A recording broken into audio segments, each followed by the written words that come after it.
excellent talks, and thank you for the opportunity to present. So I've been tasked with this talk that I don't do standalone ALIFs for spondylolytic spondylolisthesis at L5S1, but interestingly, as I prepared, I looked through the literature, and there is some data on this. So when we go way back and we look back at the use of bone graft and autograft specifically and how it works in fusion, we see that maybe in the older days we weren't as successful as we thought we were. ALIF standalone with autograft was 51% fusion rate. ALIF plus laminar screws was 58%. When we added posterior instrumentation, we got a lot better. So ALIF with unilateral pedicle screws, we got up to 89%, and ALIF with bilateral screws, about 88%, so no real difference there statistically. What about standalone ALIFs in isthmic spondies? Is this a risky move? This is a paper that looked at 10-year follow-up, looking at anterior lumbar interbody fusions for isthmic spondylolisthesis as standalones. There are only 35 patients, 25 with follow-up for more than 10 years, but they demonstrated actually a reasonable fusion rate. So not terrible. This is a paper out of Japan. What about the safety and efficacy of doing these standalone procedures for people with isthmic spondies at 5'1"? This was a paper that looked at adult patients at the lumbosacral junction. They didn't specify that it was L5S1 alone. If there was a transitional segment, they also just looked at the lumbosacral junction there. They looked at this with L5S1 ALIF using a Titan cage and then vertebral anchoring screws anteriorly. There were only 34 patients, 19 men, 15 women, 91.2% with low-grade spondy, and then 9% rather with grade 3 spondy by Myerding classifications.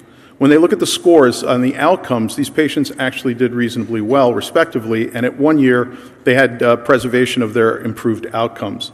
There were no intraoperative complications recorded, but about 9% of patients needed a reoperation. Is this a risky move? Back to the old question here.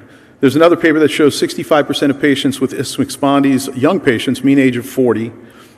These patients were fixed in one of two ways, either with a tricortical graft and an anterior titanium plate, or using threaded cages. And this showed a 91% fusion rate at about 6-year follow-up. What about patients with low bone density? This is a one case report that came out showing augmentation. So people really struggling, instead of just going in the back and locking them down, struggling with ways to augment their fusion by using adjacent segment cementation into the vertebral bodies for augmentation. And this showed that this patient was able to fuse at 2 years. When we look at systematic reviews of the literature, though, this was one of our former fellows, they looked at about 1,500 patients over 15 studies, 6 of which were randomized control studies and 9 observational studies. The questions that Woo Jin asked in this study was, does the reduction of the spondylolistheses lead to better clinical outcomes? Does interbody fusion plus posterior segmentation lead to better clinical outcomes versus posterior lumbar fusion alone? Does circumferential fusion with interbody posterior screws and posterior lateral fusion lead to better clinical outcomes? And this was his conclusion. Does the addition of the reduction lead to better clinical outcomes in these 1,500 patients? The answer was no. There was no significant difference in pain, functional outcomes, or complications in these low-grade slips. Does interbody fusion with posterior stabilization lead to better clinical outcomes than a posterior spine fusion alone? The answer was no. No difference at 3 years. And finally, does circumferential fusion, interbody, posterior screws, posterior lumbar fusion lead to better clinical outcomes? And the answer was they had insufficient evidence to determine that there was an improvement in circumferential fusion versus posterior alone. There was weak evidence supporting no clinical difference in these circumferential interbody fusions, but there was greater blood loss, longer surgical procedure, and length of stay associated with the circumferential fusion. So what are the reasons to avoid these standalone fusions in the PARS defects at L5S1? This is a paper that came out of Jager's group looking at risk factors which led to increased failure of these constructs. This was a group of patients of 64, mean age of 46 years, followed for 15 months. 12 out of the 64 patients, almost 20%, experienced instrumentation failure. 50% of these patients had a PARS defect. What they found the main risk factors to be were isthmic spondylolistheses with patients that had higher pelvic incidence. The defect in the PARS led to a separation of the vertebral body and the posterior arch, which increased the stress across the cage bone interface. The isthmic spondy patients, combined with high pelvic incidence, in their recommendations was a contraindication to standalone fixation for these patients. When you think about the shear forces generated on the cage and how that dramatically increases, with these patients with higher pelvic incidence, it would result in increased instrumentation failure like they showed. What about the advent of biologics in these cases? Well, this has been tremendously helpful, I think, in some ways, and in other ways opened up a can of worms, both in the expense of these patients' care and also for osteolytic events, and also inflammatory neuritis. But in this paper, which was 48 patients followed for 11 months, 100% of these patients at L5S1 showed fusion. So increase from bone graft alone and bone graft with instrumentation. What about with TLIF patients at L5S1 pars defects? This is a study that looked at 509 patients. They followed them for 59 months. The pseudoarthrosis rate was relatively low, 2.3%, demonstrating that posterior fusion for TLIF with BMP was a reliable method for achieving fusion. So this is one of my cases that I did a couple years back. This was a 51-year-old male, chronic low back pain. He was actually the brother of one of the parents of my kid's school, so I never could avoid this guy. He came in with bilateral pars defect, collapsed disc, severe foraminal stenosis with back pain and bilateral lower extremity pain.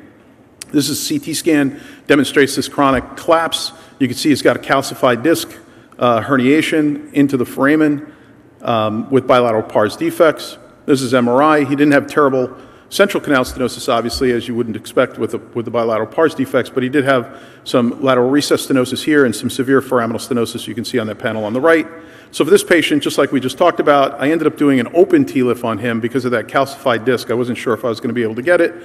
And I did bilateral PLIFs to the point that was made back here.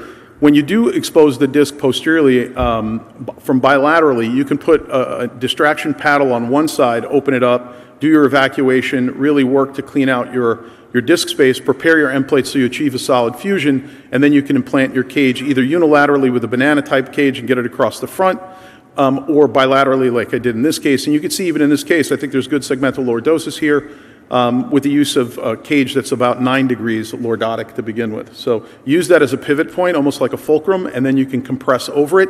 If I have a patient that's really flat, I'll also do bilateral facetectomies in these patients sometimes, try to cheat the cage anteriorly and then squeeze them down, and you can really correct the lordosis a lot segmentally just by doing that. And here he is at a year follow-up, looking great. You can see his segmental lordosis here is very good.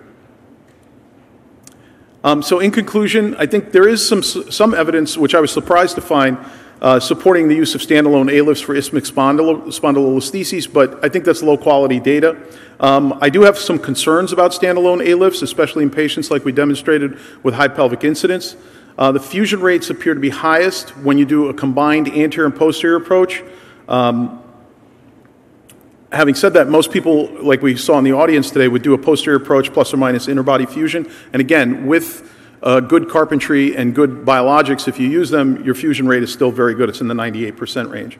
Regarding clinical outcomes, as Woo-Jin Cho showed, there's no clinical difference between circumferential and posterior approaches alone for low-grade spondies. My concern is the biomechanical considerations. When you think about the shear forces at L5S1, when you think about the rotational and lateral bending moments at L5S1, the loss of tension band effect when you have bilateral pars defects, and the theoretically, as James had discussed, theoretically limitless ability to open that disc space without restoring that posterior tension band, I have concerns about standalone ALIFs for isthmic spondylolistheses. Thanks for your time.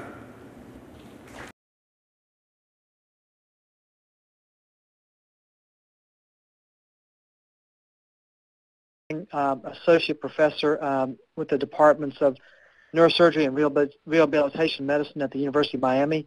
I think he's just right back from the Miami Heat celebration there in Miami. So if you have any energy left, let's hear it, Mike. Yeah, it was amazing. Nobody else is happy for us, but we're excited here in Miami.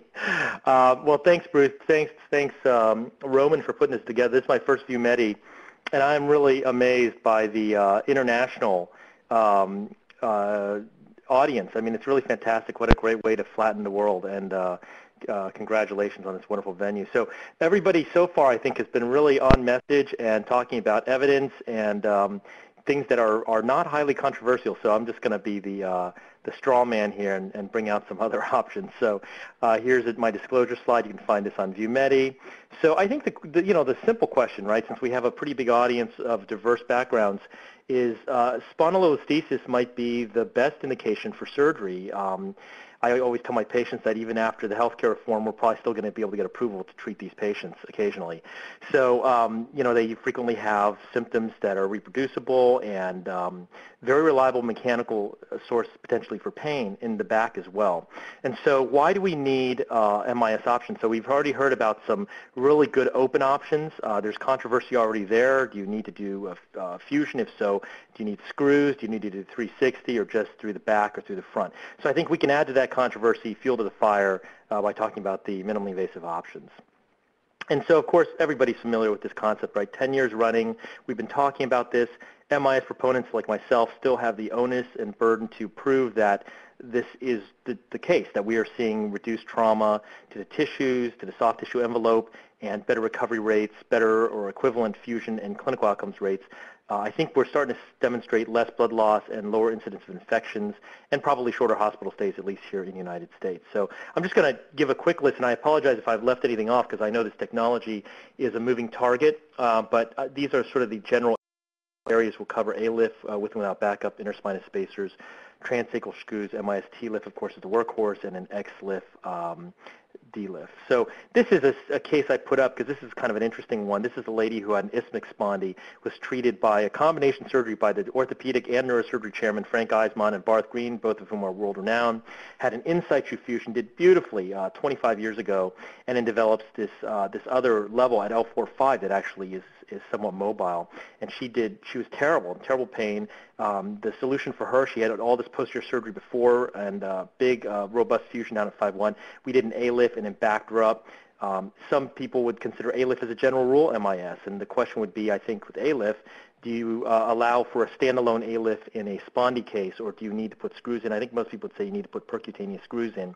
And you can make the argument how much less invasive that really is, but the point is I think most people would agree that a mini open ALIF and also the perc screws themselves at least would be MIS. So what about interspinous spacers? So this is an area of great controversy, right? There was a lot of enthusiasm for this in the past. And here's one of the papers that I think is a little more sobering. This is from European Spine Journal, not my favorite journal, but it talks about a small number of patients, 12 patients who had spondies, and of course not all the cases were treated at their hospital, right? That's very typical of this kind of literature. But they saw no improvement of slip, and they saw a high rate of secondary surgery within 2 years, right?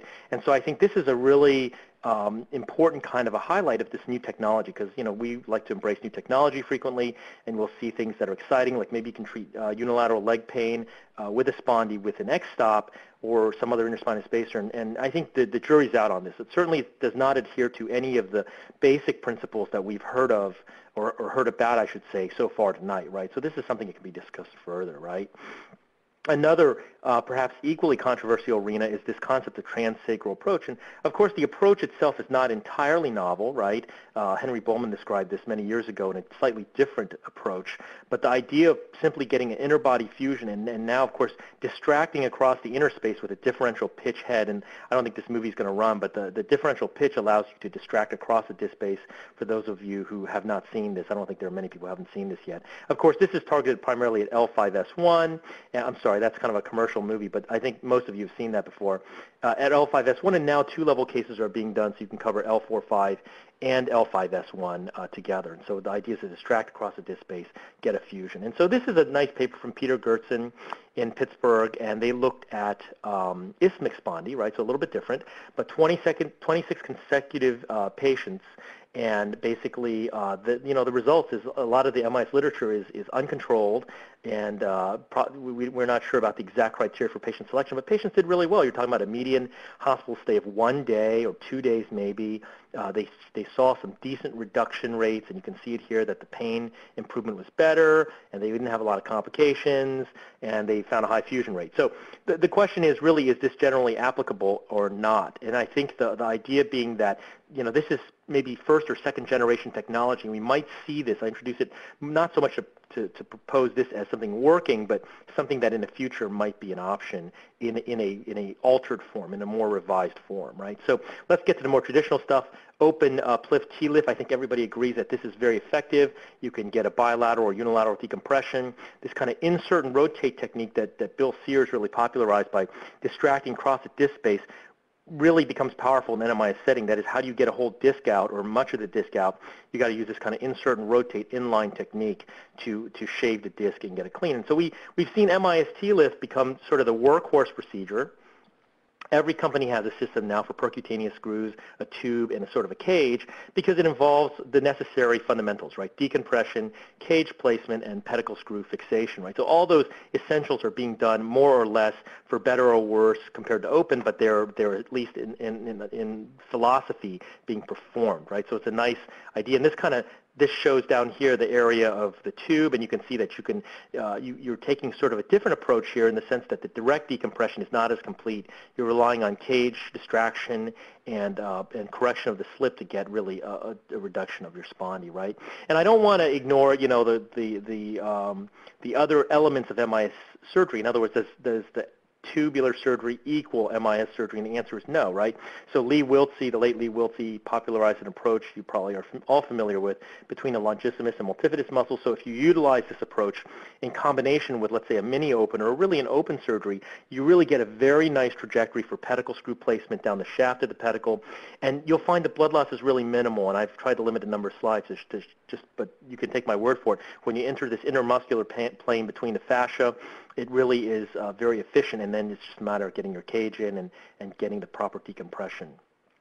So, here's a case of MIS TLIF, very standard type stuff, looks just like an open TLIF, right? Here's a very collapsed spondy, grade 1, and we were able to restore height. And I personally rely heavily on cage distraction to get the reduction, and I kind of leave it at that. I don't do a lot of screw manipulation, even with the open cases now. And this slide kind of shows how that happens. Every company now has a cage that is sort of bulleted or tapered in the front, and so by inserting this cage in, you can see in sequence as the cage is impacted through, that concavity of the disc space